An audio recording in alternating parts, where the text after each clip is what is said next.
गुलाबाचं झाड घरी आणल्यानंतर ना त्याला पहिल्यांदाच फूल आलं होतं.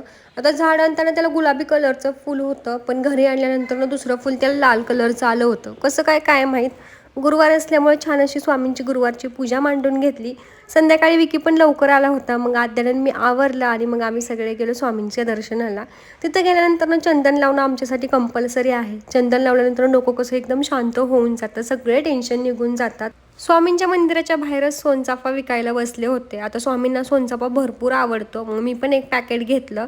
मग या दोघांना प्यायची होती कॉफी. मग आम्ही कॅफेत गेलो. माझा उपवास असल्यामुळे या दोघांना मला सोडून कॉफी पिली आणि शेवटी ऑर्डर केल्यानंतर आद्या कॉफीला नको म्हणाली, त्यामुळे विकीला 2-2 कॉफी प्यायला लागल्या.